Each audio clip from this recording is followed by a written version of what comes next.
অয়ন একজন ভ্রমণপ্রেমী, কিন্তু তার রাতের ট্রেন যাত্রার প্রতি বরাবরই এক বিশেষ দুর্বলতা ছিল। শহরের ব্যস্ততা থেকে দূরে ট্রেনের কামরায় বসে কুয়াশাচ্ছন্ন জানালার বাইরে তাকিয়ে থাকা, এই অনুভূতিটাই তার প্রিয়। কিন্তু শিয়ালদহ স্টেশন চত্বরে এক রাতে তার জীবনে এমন এক অভিজ্ঞতা হয় যা তার দুর্বলতাকে চিরতরে আতঙ্কে বদলে দেয়। তখন গভীর রাত, প্রায় 1:40 অয়ন তার বহুল প্রতীক্ষিত পদ্মা এক্সপ্রেসের জন্য অপেক্ষা করছিল।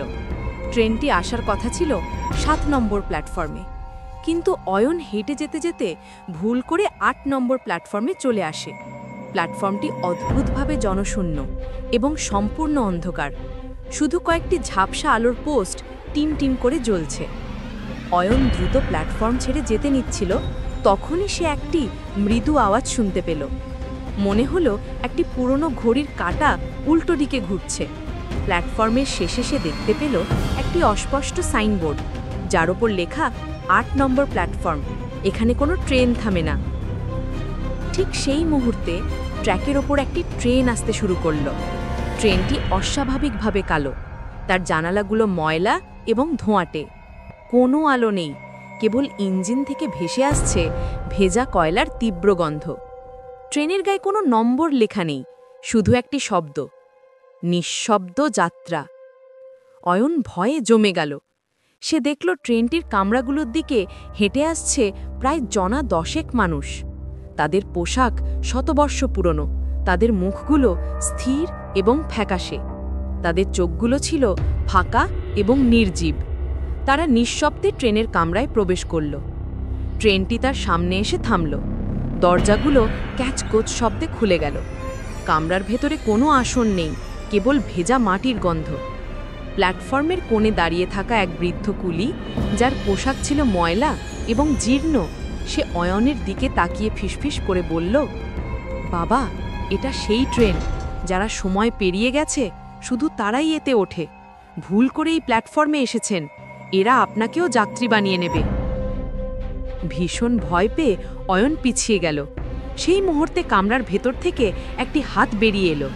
হাতটি ছিল হাড়ির মতো শুষ্ক, আর তার নখগুলো যেন পাথরের ধারালো অংশ। হাতটি অয়নের জ্যাকেটের কলার চেপে ধরল। আসুন, আমাদের সাথে আসুন। একটি ঠান্ডা চাপা কণ্ঠস্বর কামরার গভীর থেকে ভেসে এলো। আপনার সময় শেষ হয়নি, কিন্তু আমাদের যাত্রা শুরু হচ্ছে। অয়ন সর্বশক্তি দিয়ে নিজেকে টেনে নিয়ে প্ল্যাটফর্মে ঝাঁপ দিল। পিছন থেকে সে শুনতে পেল সেই 10 জন যাত্রী একযোগে একটি দীর্ঘ, হতাশাজনক দীর্ঘশ্বাস ফেলল। সে ফিরে তাকানোর আগেই ট্রেনটি শব্দহীনভাবে যাত্রা শুরু করল এবং প্ল্যাটফর্মের অন্ধকারে মিলিয়ে গেল। অয়ন কোনো মতে 7 নম্বর প্ল্যাটফর্মে পৌঁছল, যেখানে তার পদ্মা এক্সপ্রেস এসে দাঁড়িয়েছিল। কিন্তু তার হাতে তখনও সেই ঠান্ডা শুকনো হাতের স্পর্শ লেগেছিল। পরের দিন সে স্টেশন মাস্টারের কাছে 8 নম্বর প্ল্যাটফর্ম সম্পর্কে জানতে চাইল। মাস্টার হাসলেন। 8 নম্বর প্ল্যাটফর্ম? ওটা তো 50 বছর আগে বন্ধ হয়ে গেছে। আর ওখানকার ট্র্যাক, ওগুলো তো অনেক আগেই তুলে ফেলা হয়েছে। অয়ন আতঙ্কিত হয়ে বুঝল, সে শুধু একটি পরিত্যক্ত প্ল্যাটফর্ম দেখেনি, সে দেখেছিল অতীত সময়ের ট্র্যাজেডি, নিঃশব্দ যাত্রা। এটি ছিল সেই মানুষগুলোর ট্রেন, যারা হয়তো 1 শতাব্দীরও আগে কোনো রাতে কোনো দুর্ঘটনায় 8 নম্বর প্ল্যাটফর্মে প্রাণ হারিয়েছিলেন। সেই রাত থেকে অয়ন আর কোনোদিন ট্রেনের জানালার দিকে তাকিয়ে কুয়াশার মাঝে শান্তি খোঁজে না। সে জানে, গভীর রাতে কোথাও হয়তো আরও একবার সেই ট্রেনটি এসে থামবে 8 নম্বর প্ল্যাটফর্মে, যেখানে তার জন্য অপেক্ষায় থাকবে একটি নতুন যাত্রী। গল্পটা এখানেই শেষ, কিন্তু ভয়টা থেকে যাবে। যদি এই ভয়ঙ্কর যাত্রার সঙ্গী হতে চান, তবে সাবস্ক্রাইব বাটনটি চেপে দিন। আর মনে রাখবেন, আজ রাতে খাটের নিচে উকি দেবেন না।